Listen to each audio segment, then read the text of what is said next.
नमस्कार, मैं समर राज बोलता उत्तर प्रदेश में आपका स्वागत है। हमारे साथ खड़े ये 3-4 हमारे नौजवान साथी कौन हैं, इसके लिए आप एक वीडियो के रेफरेंस से देखिए कि इन्होंने क्या किया है। ये इनका कारनामा है कि करतूत है, पहले आप वो देख लीजिए।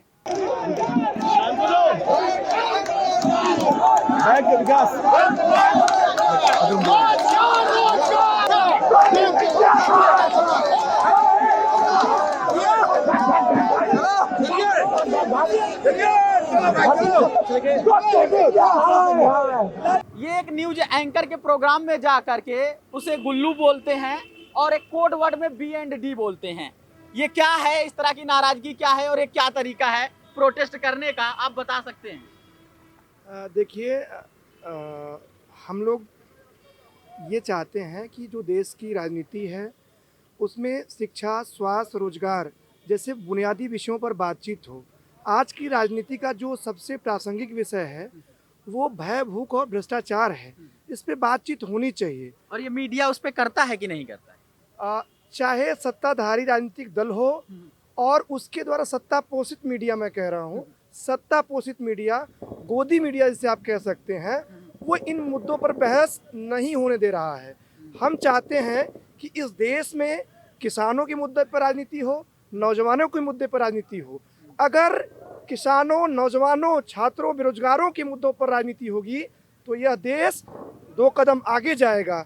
अगर इस देश में जो है जहर फैलाया जाएगा, जाति और धर्म के नाम पर अगर चैनल दंगा भड़काने की कोशिश करेंगे, राजनीतिक दल दंगा भड़काने की कोशिश करेंगे तो यह देश कोसों पीछे जाएगा। तो हम चाहते हैं कि इस देश में प्रगति की राजनीति हो, 2 कदम आगे बढ़ने की आप राजनीति मीडिया हो। से नाराज थे, न्यूज एंकरों से नाराज थे, अमीश देवगन को आपने गुल्लू बोला, ठीक है, और बी एंड डी क्या था वो?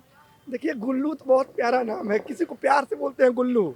और योगी जी अपने कुत्ते को बोलते हैं गुल्लू, इसलिए बोल रहे थे आप? सबकी गुल्लू शब्द की अपनी व्याख्याएं अच्छा, हैं। ठीक है। और देखिए, हम लोगों ने बी एंड डी लिखा, 2 शब्द मैं अमीश देवगन के लिए 2 शब्द जो है समर्पित करना चाहूँगा। बी एंड डी, वो जिस प्रकार की पत्रकारिता कर रहे हैं वह इस देश के सोशल फैब्रिक के लिए बी से ब्लंडरस है और डी से डिसाइसिव है।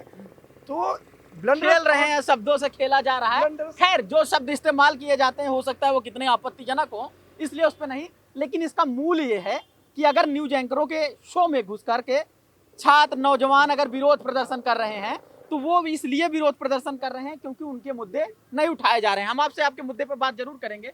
क्या क्या मामला है, क्यों लगता है कि न्यूज एंकर आपके मुद्दे नहीं उठाते हैं? लगातार आप देख रहे होंगे, मतलब पिछले 4-5 सालों से ये तो लगातार चलते आ रहा है। टीवी में देखते आ रहे थे हम इस चीज़ों को कि न्यूज़ एंकर्स हमारी बातों को लेकर के कभी सीरियस नहीं होते, कभी इस चीज़ पे बातचीत नहीं होती है। यह एक मौका था जिसमें हमने देखा सामने से जो इंसान लगातार हमारी संघर्ष को, हमारे मुद्दों को लेकर के मजाक उड़ा रहा है, कभी हम छात्रों को नक्सली तो कभी माओवादी बता करके गाली दिए जा रहा है, उससे फेस टू फेस का एक पहला मौका था। हम उस डिबेट में गए थे, हेल्दी डिबेट के लिए, कि वो सामने मुद्दों पे एक बार बातचीत हो। बट वहाँ लगातार उनका जो प्रोपेगेंडा था वो उसी पे लगातार पुश कर रहे थे। उन्होंने लगातार अपने लोग बैठाए थे, 3-4 लोग बैठाए थे साधु। वो लगातार हिंदू मुसलमान सपा ने हिंदुओं पे गोली चलाई, योगी ने मुसलमानों पे गोली चलाई, इन्हीं मुद्दों पे निर्धारित है। वहाँ मौजूद हम और हमारे जैसे जो नौजवान थे, उनका एकमात्र मुद्दा था रोजगार। हम अपनी उस पर बात करना चाह रहे थे। माननीय भारतीय जनता पार्टी के एक मंत्री भी वहाँ मौजूद थे। हमारी उनसे एक ही मांग थी कि आप रोजगार की बात करो, रोजगार में सरकार ने क्या किया, आगे क्या लेकर के आ रही है हमारी, हम उस पर बात करेंगे। हमारा मुद्दा हिंदू और मुसलमान और मंदिर और मस्जिद नहीं है। बस इसीलिए हमारा विरोध था अमीश देवगन से कि वो शो के एंकर होने के नाते भी वो लगातार इसको पुश कर रहे थे भाजपा के एजेंडे को। बताइए क्यों लगता है कि आपके मुद्दे नहीं उठाए जाते? इसके पीछे की कोई वजह समझ में आती है? एक एक लोग बोलिए। उसकी एकमात्र एक सीधी वजह है कि मीडिया जो है, जो हमारा अभी वर्तमान में मीडिया के जो बड़े मेन स्ट्रीम के चैनल हैं, वो लगातार जो है, जो सरकार का एजेंडा है, जो भटकाने का एजेंडा है कि देश के मूलभूत जो सुविधाएं हैं और मूलभूत जो मुद्दे हैं, उनसे लगातार ये चैनल्स उन डिबेट्स को भड़काते हैं। अब आपका युवाओं के रोजगार का मुद्दा होगा तो वहाँ पे वो भगवा पे चर्चा करने लगे। हम लगातार, जब डिबेट वो शुरू हुई उस दिन, तो हम लोग लगातार बात ये कर रहे थे, आप रोजगार पे बात करिए। आप 4 साधु पकड़ के बिठा लेंगे, 2 एंकर आप, 2 जो है भाजपा के स्पोक्स पर्सन हो जाएंगे, एक को आप स्पोक्स पर्सन बोल देंगे, एक को मंत्री बोल देंगे। एक जो एंकर है वो तो बाय डिफॉल्ट भाजपा का स्पोक्स पर्सन है और एक जो है विपक्ष का बुलाया जाता है ताकि आप जिसको आप बोलने का मौका नहीं दोगे। अब ये ओपन डिबेट थी, हमेशा स्टूडियो में आप करते हो तो वो विपक्ष वाला बेचारा बोल नहीं पाता। अब यहाँ ओपन डिबेट थी, लगातार युवा वहाँ से चिल्ला रहे थे हम लोग कि भाई आप रोजगार पे बात करिए। वो बंदा जो है 7 बजे डिबेट शुरू हुई, 7:20 तक वो इसी पे था कि भाई भगवा को समाजवादी पार्टी के किसी नेता ने गाली दी है। अरे भाई उत्तर प्रदेश में चुनाव हो रहा है, तुम चर्चा पे किस पे करोगे, युवाओं को रोजगार मिला कि नहीं। आप यहाँ पे जो है नॉर्मल जो है लोग हैं, जो किसान हैं वो परेशान हैं, है ना। गायों का मुद्दा है, पशुओं का यहाँ पे मुद्दा है किसानों के लिए। इन सब जो मुद्दों की बजाय आप वो लगातार उसको उसी मोड पे स्पिन कर रहा है। अचानक 4 साधु जो बैठे हैं उनसे जाके आप सवाल करने लग रहे हो कि बढ़िया योगी जी बढ़िया किए हैं। एक बुढ़िया आपने बैठा ली है कि युवा जैसे ही सवाल कर रहा है उस बुढ़िया से बुलवा रहे हैं योगी जी तो बहुत बढ़िया काम किए हैं। अरे भाई मतलब आप जब जाएंगे ग्राउंड पे, मान लीजिए प्रचार और पीआर से परेशान हैं आप, तो क्या ये तरीके, दरअसल हम जानना चाहते हैं कि मीडिया की क्या भूमिका रही है इस देश में जहर फैलाने में, वो बात छिपाई नहीं जा सकती है। क्या ये जो प्रोटेस्ट के तरीके हैं, क्या अब यही तरीका बचा है कि उनके शो में जा करके उनको डायरेक्ट विरोध करें, या आप लोग कुछ नीति निर्धारित तरीके से नए मीडिया का निर्माण भी करने के बारे में सोच? देखिए, एक तो है कि ये मीडिया लोग जो हैं बड़े उद्योगपतियों के हैं, जो मोदी और अडानी की जो है मीडिया कंपनियां हैं, वो मोदी के लगातार प्रचार कर रही हैं।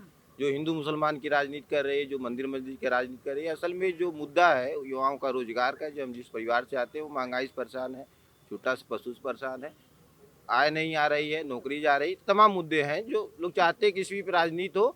लेकिन जो सरकार है वो नहीं चाहती, क्योंकि ऐसा कोई काम नहीं किए हैं कि रोजगार नहीं मिला है किसी को, न तो किसानों की आय दुगनी हुई है। तो जनता को भड़काने के लिए, उनको भटकाने के लिए लगातार हिंदू मुसलमान कर रहे हैं। इसमें न्यूज़ चैनल भी उसमें बढ़ावा दे रहे हैं। सरकार और मीडिया में कुछ रिश्तेदारी वाला मामला हो गया है क्या? रिश्तेदारी तो यही आप इधर आ जाइए। जी, पहले तो मैं ये कहना चाहूँगा, जो हमारा मीडिया है देश का चतुर्थ स्तंभ जिसको कहा जाता है, वर्तमान में उसकी वर्तमान में उसकी स्थिति ऐसी हो गई है ना सर, कि मतलब एकदम जिसको कहते हैं बिकाऊ टाइप का। अब कुछ आप जैसे पत्रकार हैं, युवा लोग हैं, जो हम लोगों की बातों को उठा रहे हैं। हम लोगों का मेन मुद्दा है रोज़गार। अब मैं आपको अपना खुद का बताऊं कि इन्होंने पीटी का एग्ज़ाम कराया, 24 लाख लोगों को एग्ज़ाम दिलवाया, उसमें पेपर लीक की बात हुई, बाद में जो कुछ भी हुआ मैं उसको सब मानता हूँ। 20 लाख लोगों ने एग्ज़ाम दिया और उसका ये 2 महीने में रिजल्ट निकाल देते हैं। लेखपाल जिसको रेवेन्यू सब इंस्पेक्टर कहते हैं, उसको ये जो है उसके बाद में आया कि नवंबर में इसका हम नोटिफिकेशन जारी करेंगे। अब 10 लाख से ज़्यादा 14-15 लाख लोग जो है पीटी पास किए बैठे हुए हैं।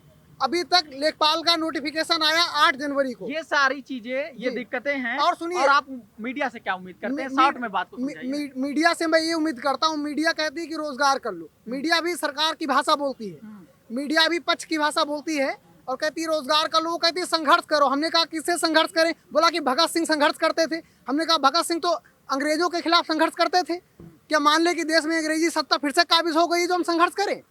किससे संघर्ष करें? कि क्या ये हालात आ चुके हैं कि अब लोगों को सड़कों पर उतर के इन टीवी चैनलों के जो शो कराए जा रहे हैं वहां जाकर के सीधा बायकॉट करना पड़ेगा, विरोध प्रदर्शन? क्या इतनी सड़कों पर आकर विरोध प्रदर्शन की नौबत आ चुकी है? देखिए, वो जिस डिबेट को लेकर ये डिबेट शुरू हुई है, उस डिबेट का मैं नेचर आपको बता दूं कि जब वो डिबेट शुरू हुई, पहली बात कि वो पैनल बैलेंस नहीं था। उसमें भारतीय जनता के पार्टी के 2 प्रवक्ता बुलाए गए थे, सतीश महाना और जीवीएल नरसिम्हा। अमीश देवगन को नहीं गिने आप? नहीं, वो ढाई प्रवक्ता तो हम लोग कह रहे थे कि नहीं, 2.5 प्रवक्ता, भाजपा के 2.5 प्रवक्ता उसमें थे। तो 2 ये हो गए, आधा अमीश देवगन हो गए, 2.5 प्रवक्ता ये हो गए। उसमें समाजवादी पार्टी का एक प्रतिनिधि था, एक प्रतिनिधि कांग्रेस का था। बाकी दल भी यहाँ चुनाव लड़ रहे हैं, उनका क्यों नहीं?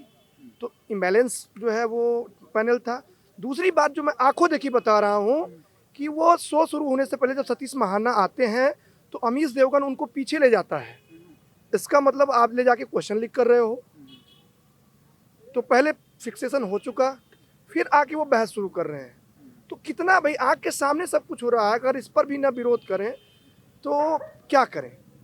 इस पर भी विरोध ना करें तो क्या करें? दरअसल बात ये है कि हम ये जानना चाह रहे थे कि बीएचयू के ये छात्र इस हद तक किसी के टॉक शो में जा करके विरोध प्रदर्शन क्यों कर रहे हैं। तो इनका अपना अलग अलग तर्क है। तर्क ये है कि जब हमारे मुद्दे नहीं उठाए जाएंगे, एक तरफा पक्षकारिता की जाएगी पत्रकारिता के नाम पर, तो हमें ये सब करना पड़ेगा। धन्यवाद।